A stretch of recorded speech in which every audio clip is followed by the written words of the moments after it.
been around a long time. Do you know what it means when somebody's wearing a lab coat? Do you know?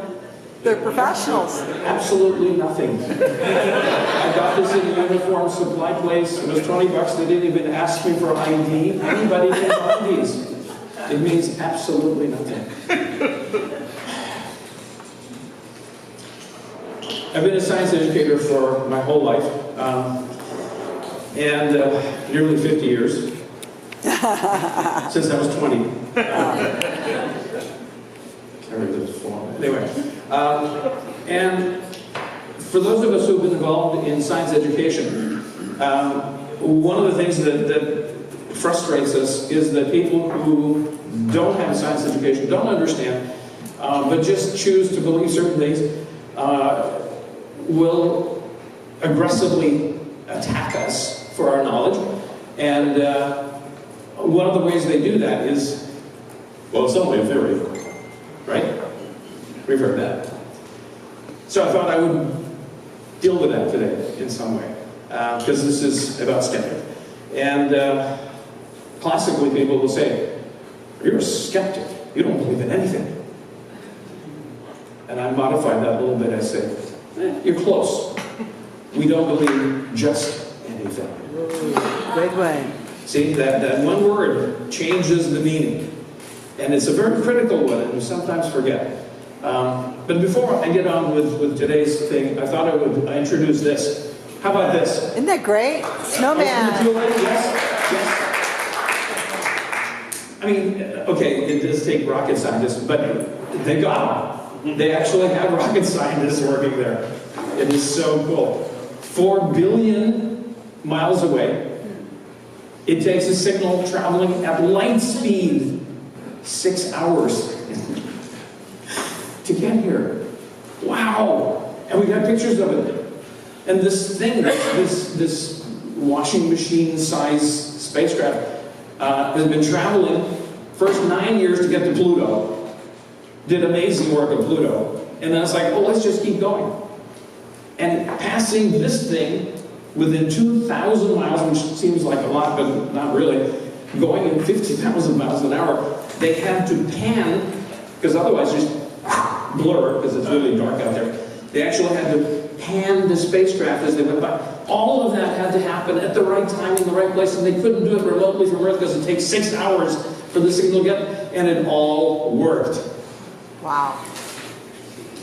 So, science does work. Science does work. All right. Here's some things just to kind of get off right up front so you know where I stand. Okay, vaccines work. Climate change is real and anthropogenic. Evolution is true. GMOs are safe. The Earth is not flat. Humans landed on the moon. Actually, we did. 12 of them. Astrology is nonsense. Aliens did not build the pyramids. Homeopathy is just water. Expensive water, but water. Acupuncture is mostly placebo. Naturopathy is pseudoscience. Detoxification, an absurd concept. And of course, coffee enemas. If you do it, you deserve it. So. Great quote. I know. Some of you are canceling appointments. I'm like, oh crap, I can't do that. But the classic comeback to often when we're out talking about science is, well, it's only a theory. Yeah. Yeah. Right? Yeah. Inigo Montoya. You keep using that word. I do not think it means what you think it means. Oh. I know. Yeah. Who loves that show? The movie, right? Yeah. How many have watched it? Like 100. Yeah, you can quote from it. I know you're talking along with the thing. Yeah. Very quickly, as I said, I've been involved in science education for close to 50 years. I've done many things, worked on cruise ships for the last 15 years. I've taught at local universities, marine science, geology, physics, astronomy, cosmology, critical thinking, and there's still work to be done, a lot of work. When I'm not doing those, I'm doing this. Yesterday I was up there. at my boat up in Redwood City, and just love being out on the water. Can't get enough. So, saying evolution, let's just say, just a theory, isn't proof that evolution isn't real. It just means you don't understand what the word theory means. Yeah, it's only a theory. But it's usually an attempt to defend an absurd or otherwise indefensible belief that manifests itself as an attack on you. Why? Because they've come to a gunfight with an empty holster. And their only hope is to try to discredit your gun. Oh, Ah! I like that. Of course it's only a theory, the theory part. But there are two parts. There's the phenomenon, and then there's the explanation. The theory is the explanation part. The two are not connected. We try to connect them. We observe something, we record something, we detect something, and then we try to figure out what it is that we saw, recorded, detected. Oh. Yes. Yes. Right? That's the fact. And then we have the theory. That's beautiful. Trying to figure it out. Often they start out really sketchy. We're not sure, and it takes a lot of work. Honing it, playing with it.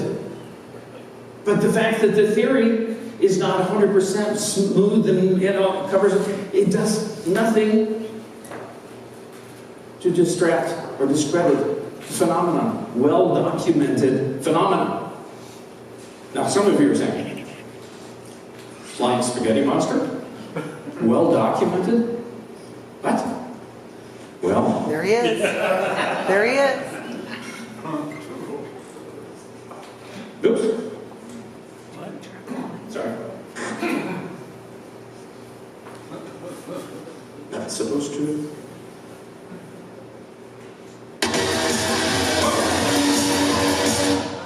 Sorry.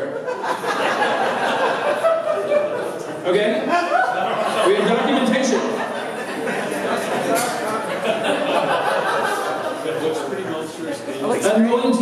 Anointing the house with its noodly appendage.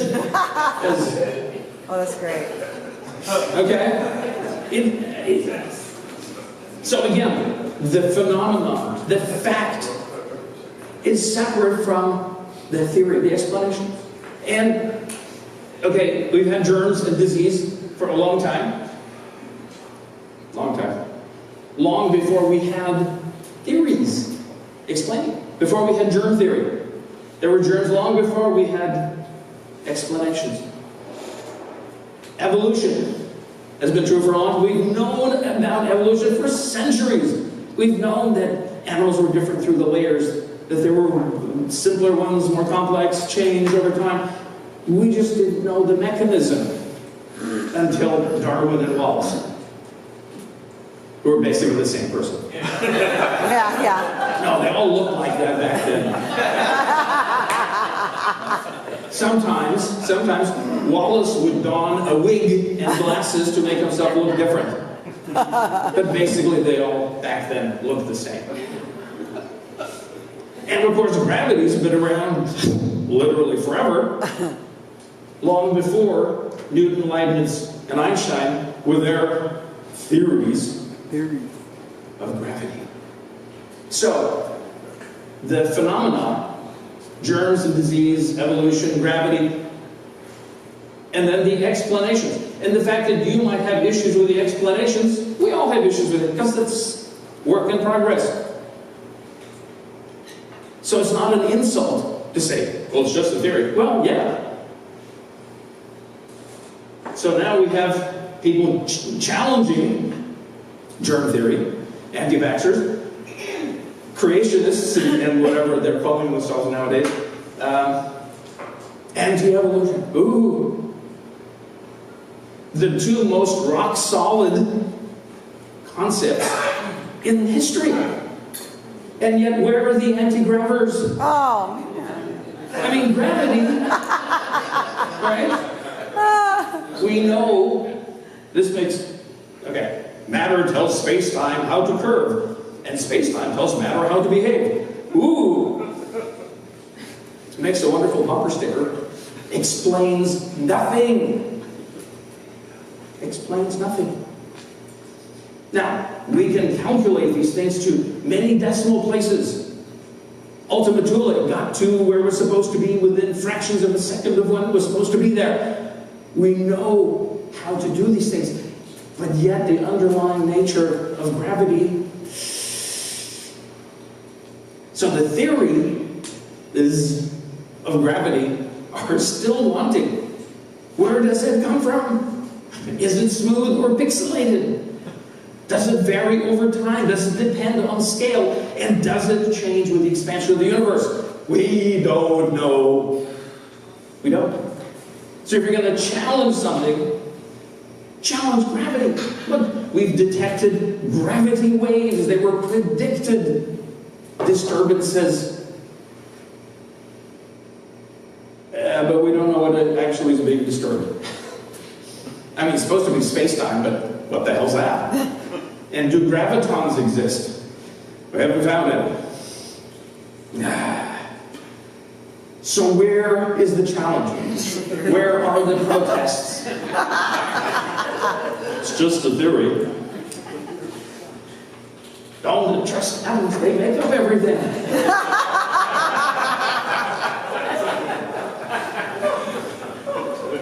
Quantum mechanics? Wacko! And of course, everybody hates string theory. It's just a contrived bit of fluff. It's basically Sudoku for physicists.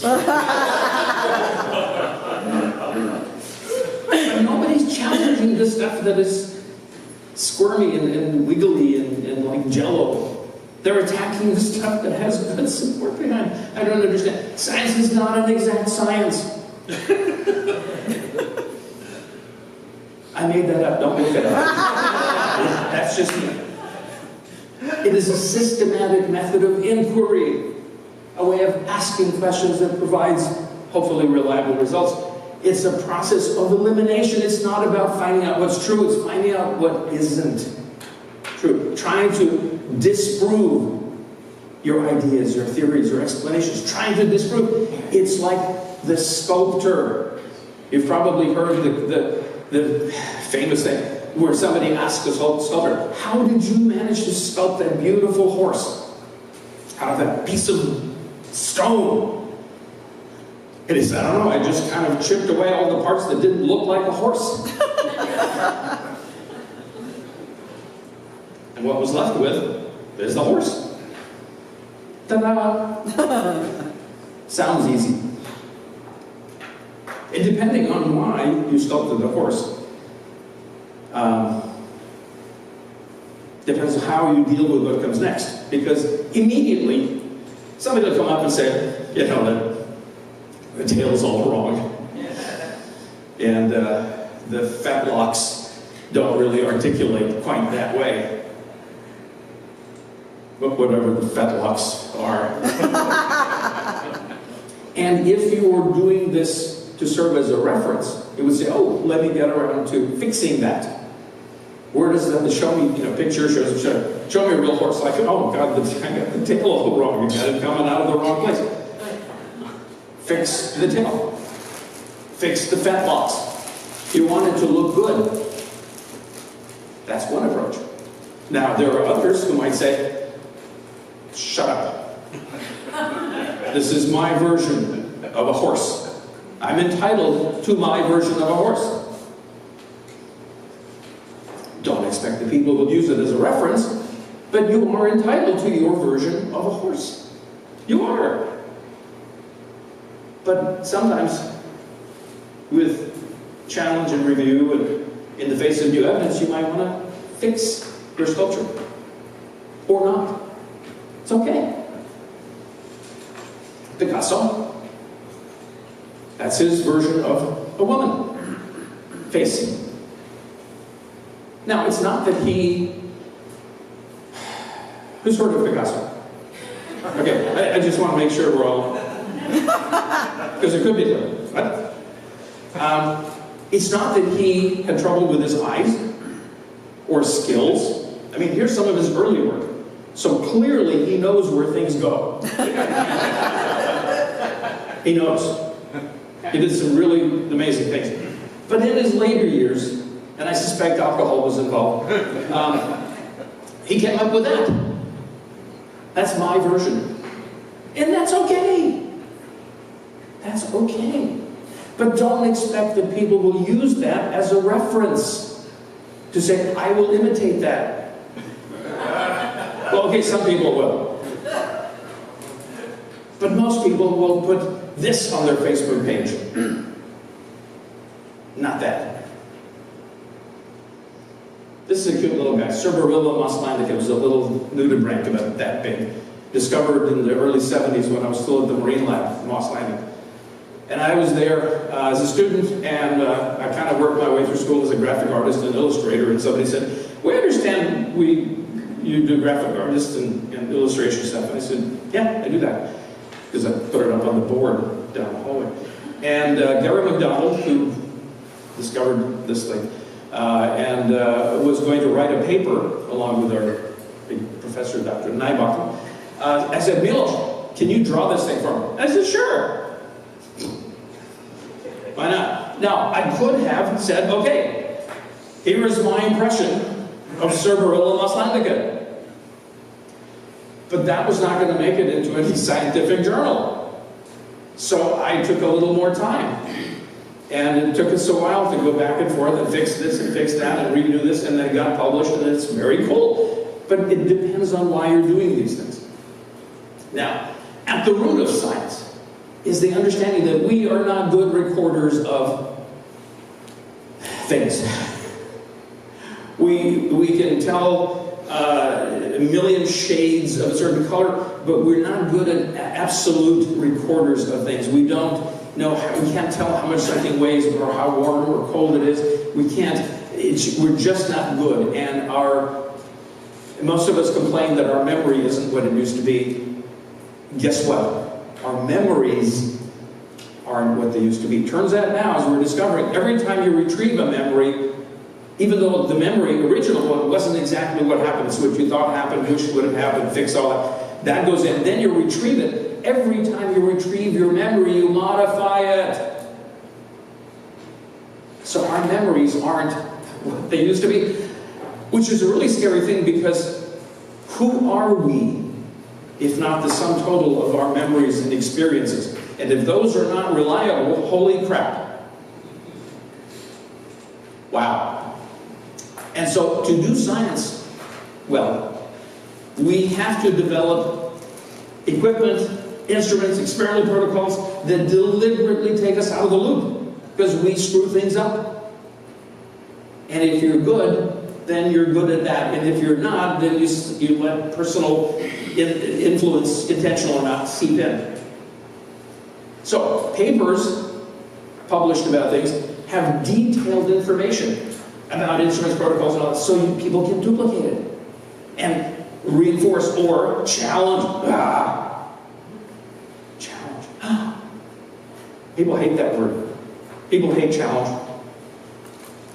It has a negative connotation. What do you mean, you're challenging me?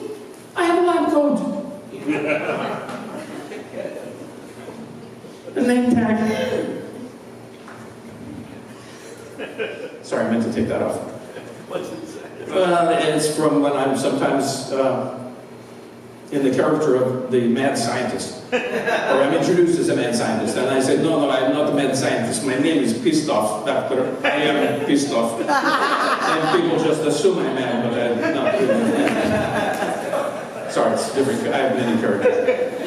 Anyway, so the term challenge generally has negative connotation. The idea of challenge strikes fear in anybody standing in front of, like, oh God, it's going to be a challenge. Question and answer. Who likes being challenged? A look given, a gauntlet dropped, a sword drawn. You, sir, have been challenged. Who likes that?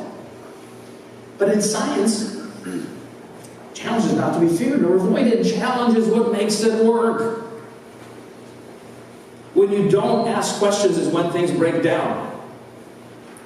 The asking of questions is how we find out when we're wrong, chipping away at the part that isn't the horse. That's the challenge. An idea, if it cannot be found false or even challenged, has a little scientific value. If it could be many things, it is no thing. I don't know if you can see that, but he doesn't need reading glasses because those little tiny holes. It's like everything's in focus. So how do you respond? How do you respond when people say it's only a theory? How do you respond to the challenge?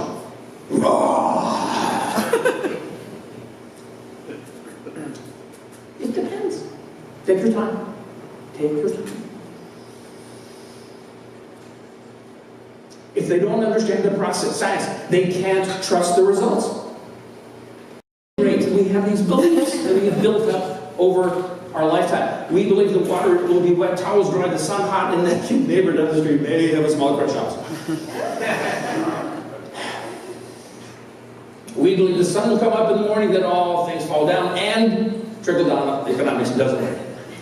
Our daily routines are a structure like a house built on a foundation with walls, ceilings, and a roof that help us navigate our daily life. So, are you a person of faith? Again, faith without evidence. You just believe stuff. I try to be a rationalist. I try to have high threshold for what I will believe in. My house of belief hopefully is built on a solid foundation. A rational, of course mine also has solar panels, a power wall, and a heat pump, but that's just modern stuff. My beliefs, hopefully, are the result of personal experience, research, learning from others. I try to ensure that they're based on evidence, best evidence, conform to reason and logic. I don't think this is too much to ask. This should be default setting for our world browser, no? This is what it means to be skepticism asserts nothing. It merely refuses to believe that which you have failed to demonstrate. So when people accuse you of being a skeptic, you go, thank you. We are born skeptical. We really are. And then we beat it out of the kids. Because kids want to know, what is that? How does that work? Really? Man from the sky? Nah. Yes. Look, we all believe that. All right. At a time when we're vulnerable to these things, as children, that's when they try to get us when we're kids. So then, you believe in scientism. You know, science is just another belief system. Who's heard that? I have. Yeah. Well, yeah, there are parts of science that have a belief, but it's based on personal experience, research, learning from others, based on evidence consistent with reason and logic. I will keep hammering on that. So I do find it difficult when I read scientists believe such and such. You see that in the paper all over. Now, you hope that their belief is founded on solid footing, but using the B word because of the common usage of the word believe implies a certain amount of uncertainty and doubt, and we hope that it's right. Scientists believe. I try to emphasize that scientists think something. Evidence suggests something. The recent discoveries indicate as a way of connecting ideas to evidence-based thinking. Religious beliefs, like a lot of economic and social constructs, tend to be the result of a combination of ancient superstition, ignorance, wishful thinking, and magic. Woo. In the beginning, God created.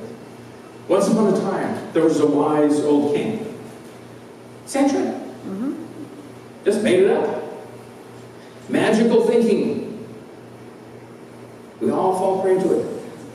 Magical, it's powerful. Magical thinking. We believe in luck. Good or bad. In retrospect, we evaluate it as good or bad. We have certain emotional feelings about numbers, animals, articles of clothing, my lucky lab coat. We won't walk under ladders. We knock on wood. Magical thinking. An original Van Gogh can be worth $100 million. And an exact Identical copy. Maybe hundreds. Look. Sunflowers. No.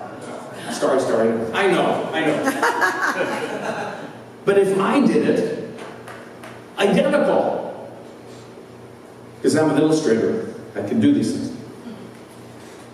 An identical copy, stroke for stroke, color for color. $100 at the garage sale. Maybe. But an original Van Gogh.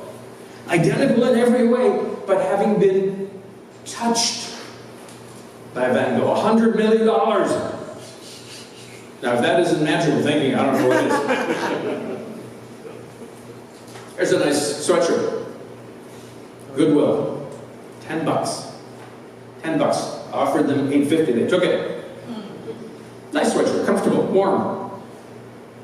Compliments my skin tone. I'm an autumn. I wear it around because it's comfortable. It's warm. It fits me. I love it. And then, about a month in, a friend of mine looks at it and says, "That's a nice sweatshirt." I go, "Hey, I got it at Goodwill. $8.50. Can you imagine? Isn't that how we do that? Yeah. Somebody compliments. Nice shirt. $2. Yeah. 50 cents. Yeah. I found it in a dumpster. Just say thank you. Nice sweatshirt. $8.50. Got it at Goodwill. Friend looks at it and goes, "Did you notice the name tag? Look at the name tag. It says Carl Sagan." What? What? Yeah, it looks like it used to belong to Carl Sagan. He wore it in that TV series, Cosmos. Just same thing. Boom! Holy crap. Yeah, eBay. I had 100 times more just because Carl Sagan sweated in it. And what if Johnny Unitas sweated in it? Football. Oh, okay. I didn't know. Some of you who don't know. Big name in football. No idea. His crap sells for thousands of dollars. 1,000 times more. But what if on the little tag it said Marilyn Monroe? And there were pictures of her wearing it on the set of Some Like It Hot. Ooh. Yeah. Boom. And I know people who would pay that.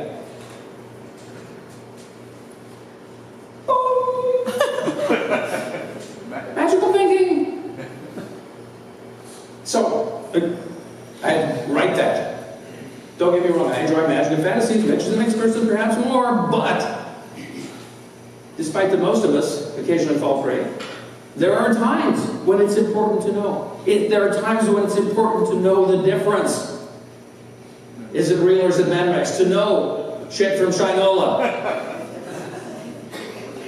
To date, the most reliable way we have of doing this is this process we call science. Science. Thank you.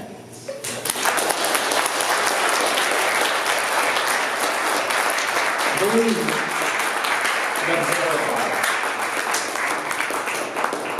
of you over there have books and DVDs. Yeah, he has books and DVDs for sale.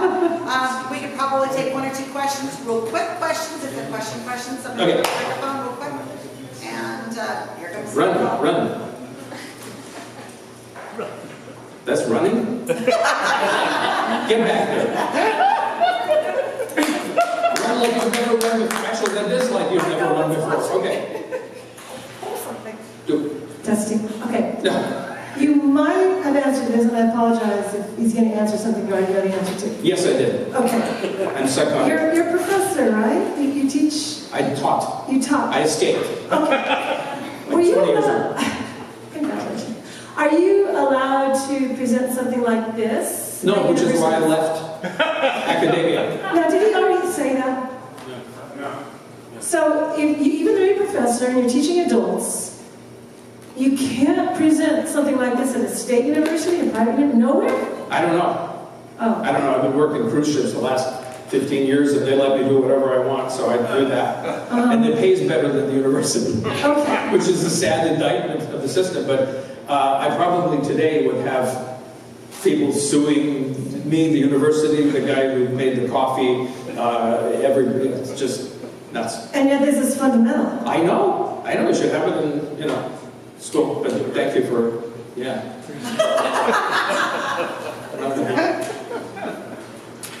All of this stuff you've said about science, do you know this, or is this just your theory? Sit down and shut up. I've got a view on the theory also. I was already talking to Catherine where, is there some end game to skepticism where you finally come up with some answer, and you kind of painted that in your theory where, like you have police detectives, and they're trying to find who did some murder, and they suspect everyone. They're skeptical. There's no honest answer. But theory is like a hypothesis. It's like a temporary solution. And you're kind of going, well, that's I'm going to look at this other stuff, but would you agree with this? Where a theory is like, well, okay, maybe there are aliens doing these murders, and until we prove it otherwise, that's it is a possibility. The lights in the sky could be an extraterrestrial spacecraft. But when you make your list of possible things that it could be, you can't put it at the top of the list. You have to list the much more likely things. And unless you have enough evidence to disprove all the more likely things, you can't justify going down through the aliens. But your hypothesis theory is just your kind of go-to until you find something better, right? No, that's the process. You start with a big picture and then you narrow it down as you find better evidence. And theory and evidence kind of go back together. You have observational stuff, you have theoretical stuff. They bootstrap, they work each other, and you finally, the goal is to come up as close to the reality, to the truth, if you will. But it's always subject to challenge and review and revolution. If new things, you're like, oh my gosh, we've been looking at it all wrong. You can't be afraid of that. So, and people find that distressing because they're like, what's the truth? What's the truth? Yeah. Last question. Last question. My name is Craig Wonke, and I have lectured in public on the moon for about 40 years. You were on the moon? Yes. I was. About the moon. There you go. Okay, got it. And invariably, every fourth lecture or so, somebody sallies up and I can see him coming. And they always start it with, I saw a thing on YouTube. Yes. It's always things on YouTube. I know. And so it goes to the threshold. What's your threshold for believing stuff? Yeah. Some people have a really low threshold based on what they want to be true. Exactly. So I vary between, depending on what the person looks like, giving them a very well thought out. No, just smack them. Just smack them. They won't let you shoot them. So you just smack them because you can't talk reason. People are obviously. Or I just say, well, that's very interesting, and then that's Thank you for your contribution. Yes. Yeah. Some people would rather keep their stupidity private, but you chose to bring it out in the public. So thank you for being a brave person. Okay. We're done.